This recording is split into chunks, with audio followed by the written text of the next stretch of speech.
The Galactic Council chamber fell silent as the transmission ended. Ambassador Alexa Chen stood at the podium, her hands trembling slightly as she gripped its edges. The holographic display behind her flickered, showing the last moments of New Terra, a human colony of 42,000 souls. Now nothing but cosmic dust and debris. They're all gone, she whispered, her voice carrying through the vast chamber despite its softness. Every single one of them, the council members, representing 73 different species across known space, shifted uncomfortably in their seats. Most had never seen a human express such controlled fury. Alexa's dark eyes swept across the assembly, and in them burned something that made even the oldest counselors feel a chill. Commander Knox. Walker received the emergency transmission while his fleet conducted routine patrol exercises. Near the outer rim, the message was brief, encrypted with humanity's highest security protocols, and when he finished reading it, his jaw clenched so tightly his teeth ached. Sir? His second-in-command ventured carefully. Orders. Knox stood from his command chair, his tall frame casting shadows across the bridge of the EHS Retribution.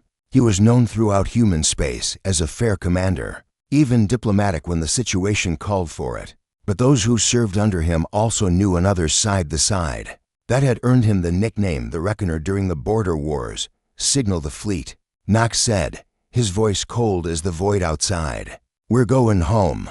And send word to every human vessel, station, and outpost within 3 sectors.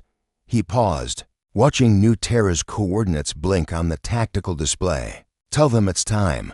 The perpetrators called themselves the Zerati Dominion, a militaristic empire that had expanded aggressively for centuries. They viewed humans as newcomers, upstarts who had colonized too quickly and spread too far into what the Zerati considered their rightful territory. New Terra had been a warning, they declared publicly, a demonstration of Zerati's superiority. They had not anticipated what that demonstration would awaken. Back in the council chamber, Alexa played another hologram. This one showed fleet movements, thousands of ships converging from every corner of human-controlled space. Mining vessels, transport ships, colony defenders, deep space explorers. Every human ship that could mount a weapon or carry troops was being recalled. The Zerati have committed an act of genocide, Alexa stated, her diplomatic training barely containing the rage beneath. They obliterated a civilian colony without warning, without provocation, without mercy. 42,000 human beings, men, women, children wiped from existence in minutes. A Zerati representative stood, his reptilian features arranged in what passed for a sneer among his kind. New Terra was in disputed territory. We gave adequate warning. The humans should have. There were children, Alexa interrupted, her voice cutting like a blade. 6,342 children. The youngest was 3 months old. Her name was Emma. Would you like to see her picture? The chamber erupted in whispers and translated arguments. The council mediator called for order. But Alexa wasn't finished. Humanity is withdrawing from the Galactic Council. Effective immediately, she announced. We will handle this matter ourselves. Knox's fleet grew as it traveled. Every day, more ships joined the massive armada. The human species, spread across hundreds of worlds, was mobilizing with a speed and efficiency that shocked galactic observers. Humanity had always seemed so divided, so contentious among themselves. But the destruction of New Terra had done something remarkable. It had united them in purpose. 300,000 warships. That was the count when the final vessels rendezvoused at Rally Point Vengeance, a staging area established at the edge of Zerati space. From massive dreadnoughts to agile fighters, from converted civilian craft bristling with improvised weapons to cutting-edge military vessels. Fresh from the shipyards, they came. Knox stood on the bridge of his flagship, now designated as Fleet Command, and watched the tactical display with grim satisfaction. Every dot of light represented humans who had answered the call, veterans and volunteers, scientists who had shelved their research to design better weapons, engineers who worked around the clock to increase shield efficiency and weapon power. It's magnificent, sir, his tactical officer breathed, staring at the assembled fleet. It's terrible. Knox corrected quietly. This is humanity at our worst and our best, all at once. We shouldn't have had to become this. a message came through from Alexa, now aboard a diplomatic vessel attached to the fleet. Her face appeared on his personal comm screen, and Knox saw his own anger reflected in her expression. The council issued a statement. She reported, "They're urging restraint. They want negotiations." Knox's laugh was bitter. "They want us to negotiate with the people who murdered 42,000 innocents. What's there to negotiate?" "That's what I told them," Alexa replied. A ghost of a smile crossed her face.